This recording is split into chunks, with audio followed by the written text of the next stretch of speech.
ICDS ইডিও চ্যানেলের পক্ষ থেকে স্বাগতম। একটা খুব গুরুত্বপূর্ণ ভিডিও নিয়ে হাজির হইলাম। তো আপনারা অলরেডি হয়তো এর মধ্যে ইনস্টল করে নিয়েছেন বা আপডেট করে নিয়েছেন পোষণ ট্র্যাকার 20.9। তো এখানে নতুন একটা বিষয় আয়া পড়ছে, যেটার ক্ষেত্রে অনেক সময় কিছু দিদিমণির ক্ষেত্রে হয়তো বা এইটা করতে একটু সমস্যা হইতে পারে। সেই কারণে কেওয়াইসি ভেরিফিকেশনের বিষয়টা আমি একটু দেখাইতাম চাইতেছি।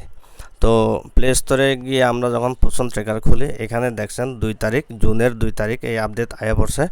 এখানে দুইটাই গুরুত্বপূর্ণ আপডেট। একটা হইছে KYC verification for work AWW and AWS worker helper দুজনের ক্ষেত্রে লাগবো। আর একটা হচ্ছে হাইট চেকিং, যে আগে উচ্চতা যারা ভুল করছিলেন তারা এই মাসে এটা ঠিক করতে পারবেন। এই মাসের লাগা এটা একবার চান্স দেওয়া হইতাছে।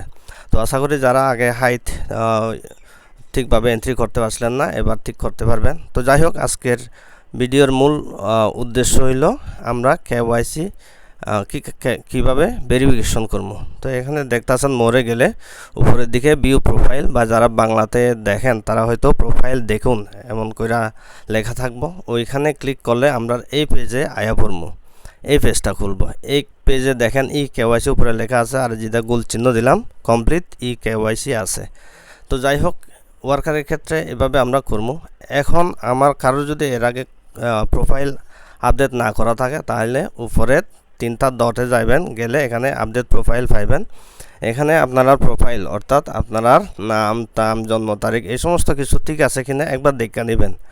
যদি ঠিক থাকে আপনারা মোবাইল নাম্বার, আধার নাম্বার যদি ঠিক থাকে, ওকে ঠিক আছে, কোনো অসুবিধা নাই, ব্যাক যাইবেন গা। আর যদি ঠিক করেন আপডেট করলে সাবমিট দিয়ে দিবেন। তো আমি এইটা সব কিছু ওকে আছে, আমি ব্যাক যাইতাছি।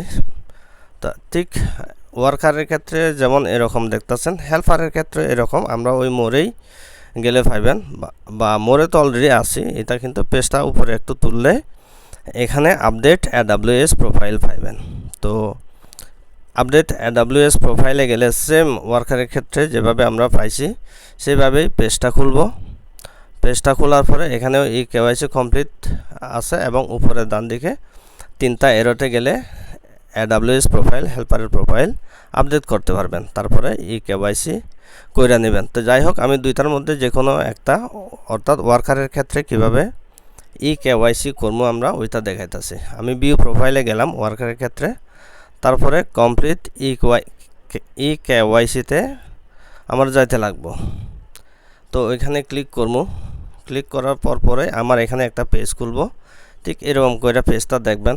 এখানে দেখতেছেন please enter the following text box, যেখানে টেক্সটগুলো লিখতেছে, অর্থাৎ লেফট সাইডে যদি দেখতেছেন ওই টেক্সটগুলাই এখানে এন্ট্রি করতে লাগবে যেভাবে আছে। যদি ওই টেক্সটগুলো পড়তে না পারেন, তাহলে নিচের দিকে দেখেন ট্রাই অ্যানাদার কয়েকটা লেখা আছে, ওই ট্রাই অ্যানাদারে দিতে লাগবে। যদি ঠিক লেখেন তাহলে নেক্সটে ক্লিক করবেন। এখানে লেফট সাইডে যে লেখাগুলো আছে, ঠিক ক্যাপিটাল হলে ক্যাপিটাল, স্মল হলে স্মল, এভাবে ডান দিকে লিখবেন, তারপরে নেক্সটে ক্লিক করবেন। নেক্সটে ক্লিক করার পর এই পেজটা পড়ব। এই পেজে আপনার কি কইতাছে, আপনার যে মোবাইল নাম্বারটা আছে, কোন মোবাইল নাম্বারটা, যে মোবাইল নাম্বারটা আপনার আধার কার্ড যখন করছিলেন তখন যে মোবাইল নাম্বারটা দিয়েছিলেন, অর্থাৎ আপনার আধার কার্ডে যে মোবাইল নাম্বারটা দেওয়া আছে ওই মোবাইল নাম্বারে একটা ওটিপি যাইব। তো ওইটার ভ্যালিডিটি 10 মিনিট। 10 মিনিটের মধ্যে আপনার ওই ওটিপিটা লইয়া এখানে দিতে লাগবো। যদি আপনি সেম মোবাইলে করেন, এই মোবাইলেই আয়া পড়ব, মেসেজ বক্সে গিয়া দেখবেন যদি নোটিফিকেশন না আয়ে। আর নোটিফিকেশন আইলে তো জানবেন যে আপনার ওটিপি আয়া পড়ছে। তো নোটিফিকেশন না আইলে ইয়াতে আপনার মেসেজ বক্সে দেখবেন, তাইলে তখন কিন্তু ওটিপি পাওয়া যাবেন গা। আবার খেয়াল রাখবেন আপনারা যে প্যাক দোকানও আছে কিনা, অর্থাৎ মিনিমাম ব্যালেন্স দোকানও আছে কিনা, SMS তো অবশ্যই আইতে হবে আপনার। আর যদি প্যাক দোকানও না থাকে, প্যাক বলতে যে কোনো আপনার SMS হোক, নর্মাল কল হোক, তো ওটিপিটা আয়া পড়ছে। এদিকে যে চোখের মতো দেখতেছেন ওইখানে ক্লিক করলে আমি ওটিপিটা ঠিক দিছি কিনা দেখবো। তারপরে ওকে থাকলে কন্টিনিউতে ক্লিক করতে লাগবো আমার। তো কন্টিনিউতে ক্লিক করার পর এখানে দেখেন খুব গুরুত্বপূর্ণ, set your DigiLocker security pin. এটা খুব মনে রাখতে লাগবে, এবং একটা গুরুত্বপূর্ণ জায়গাতে নোট করে রাখবেন এবং এই 6 ডিজিট 6 সংখ্যার একটা সিকিউরিটি পিন আপনার এখানে দিতে লাগবে। যারা অলরেডি ডিজিলকার আছে তারা তো নিশ্চয়ই 6 ডিজিট পিন করছিলেন ডিজিলকারে, তো বেশিরভাগেরই থাকতো না জানি। যদি না থাকে এখানে নতুন করে যে কোনো 6টা ডিজিট দিবেন, 6টা সংখ্যার 1 2 3 4 5 6 হইতে পারে। আপনারা 1 2 3 4 5 6 দিয়েন না, কারণ যার যেভাবে মনে থাকে সেভাবে দিয়ে দিবেন, যাতে নাম্বারটা যাতে মনে থাকে। তারপরে দেওয়ার পরে এখানে কন্টিনিউতে ক্লিক করবেন। কন্টিনিউতে ক্লিক করলেই আপনার কাজটা হয়ে যাওয়ার কথা। তো এখন হয়ে গেছে। তারপরে কমপ্লিট হয়েছে না এখনও। এখানে জিজ্ঞাসা ডিজিলকার আপনার এখান থেকে আধার কার্ডের থেকে এই সমস্ত তথ্যগুলো দিব, অর্থাৎ পোষণ ট্র্যাকারের লাগা এই সমস্ত তথ্যগুলো শেয়ার করব। আপনার নাম, ডেট অফ বার্থ, জেন্ডার, এগুলা নো ইয়োর কাস্টমার, KYCর লাগা এগুলো শেয়ার করব। নিচে যে এলাও অপশন দেখতেছেন ওইখানে আপনার এলাও দিতে হইব, অনুমোদন দিতে লাগবে। আপনি কনসেন্ট দিতেছেন পোষণ ট্র্যাকারের সাথে ডিজিলকার এই তথ্যগুলো শেয়ার করবে, যে তথ্যগুলো আপনার আধার কার্ডে আছে। তো এলাওতে দিলে আপনার এটা হয়ে যাইব। তো যাই হোক, এলাও দিয়ে দিলাম। এলাও দেওয়ার পরে আমার এখানে এই প্রবলেমটা দেখা গেছে, error occurred while processing your request. তার মানে আমার এখানে আবার কমপ্লিট হয়েছে না, ট্রাই এগেন দিয়ে দিতে লাগবো। আমি কমপ্লিট এটা সহ ভিডিওটা দিলাম, কারণ অনেকের ক্ষেত্রে এরকম আইতে পারে। যদি এরকম আয়ে ঘাবড়ানোর কোনো কারণ নাই, নতুনভাবেই করবেন, অসুবিধা নাই। কমপ্লিট ইয়োর KYCতে আইবেন, আবার ওইখানে ক্লিক করলে আবার সেম ওই পেজটাতে যাবেন, যেখানে গিয়া আমার আধার নাম্বারটা দিতে লাগে। এখানে আমার আধার নাম্বারটা দিতে লাগবো। দেওয়ার পরে লেফট সাইডে যে লেখাগুলো আছে ওইগুলো আমি আবার রাইট সাইডে দিমু। এখানে আবার কইতেছি, যদি ওই অক্ষরগুলো যদি না চিনেন তাহলে নিচে যে লেখাটা, বক্সের নিচে যে লেখাটা আছে ট্রাই অ্যানাদার, ওইটা দিবেন, অক্ষরগুলো চেঞ্জ হইব। তারপরে ওইখানে দিলে পরে এখানে আপনার নেক্সট পেজে আয়া পড়তেছে। নেক্সট পেজে আইলে আবার সেম OTP যাইব।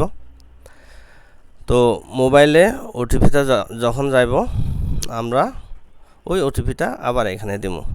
এখানে একটু মনে রাখেন যে আমার কি লাগতেছে, আমার আধার কার্ডে OTP এবং এগুলো আপডেট আছে কিনা, সরি OTP না, আমার মোবাইল নাম্বার আপডেট করা আছে কিনা আধার কার্ডে। যদি আপনার অ্যাক্টিভ মোবাইল নাম্বারটা আপডেট করা না থাকে তাইলে আগে আধার কার্ডে মোবাইল নাম্বার আপডেট করাইতে লাগবো, নাইলে কিন্তু হইতো না। যদি মনে করেন অনেকে অনেক আগের মোবাইল নাম্বার ইউজ করছিলেন, যে মোবাইল নাম্বারটা এখন ইউজ করেন না, আর সেক্ষেত্রে তো হইতো না। আপনার বর্তমানে যে নাম্বার ইউজ করেন ওইটা তখন আপডেট করা লাগবো। আর যদি আগের সিমটাই থাকে তাইলে তো অসুবিধা নাই, ওই নাম্বারটা যদি থাকে। লাস্টের সংখ্যা দেখতেছেন 5926, যে উপরের সংখ্যাটা দেখতেছেন ওইটাই লাস্ট মোবাইল নাম্বারের লাস্ট ডিজিট। তো আমার OTP আয়া পড়লো, আসার পরে আমি কন্টিনিউ দিলাম। কন্টিনিউ দেওয়ার পরে এবার আবার আমার ওই 6 ডিজিট সিকিউরিটি পিন এটা চাইতেছে। তো অলরেডি রেজিস্টার্ড করতেছে। তো আমার এখন 6 ডিজিট যে সিকিউরিটি পিনটা আছে, অর্থাৎ আমি যেটা সেট করছি ওই সিকিউরিটি পিনটা আমি এখানে দিয়ে দিব। দেওয়ার পরে তারপরে এখানে আমার কন্টিনিউ বাটনে ক্লিক করতে লাগবো। তো আমি সিকিউরিটি পিনটা দিয়ে দিলাম। দেওয়ার পরে কন্টিনিউ বাটনে ক্লিক করলাম। ক্লিক করার পরে KYC has been successfully complete, এবং সাকসেসফুলি কমপ্লিট হয়ে গেছে। তখন গো টু মাই প্রোফাইল যাবো। ওইখানে গেলে আমি দেখতে পাবো যে আমার KYC হয়ে গেছে। এই যে কমপ্লিট গ্রিন কালারে উঠছে, কত তারিখ, ডান দিকে তারিখটা দেখাইতেছে। তো এই হয়েছে কীভাবে KYC করবো। এটা ওয়ার্কারের ক্ষেত্রে করা হয়েছে, হেল্পারের ক্ষেত্রে প্রথম দিকে যে দেখাই দিচ্ছি সেভাবে করে নেবেন। তো আশা করি বুঝতে পারছেন, সঙ্গে থাকবেন। অসংখ্য ধন্যবাদ।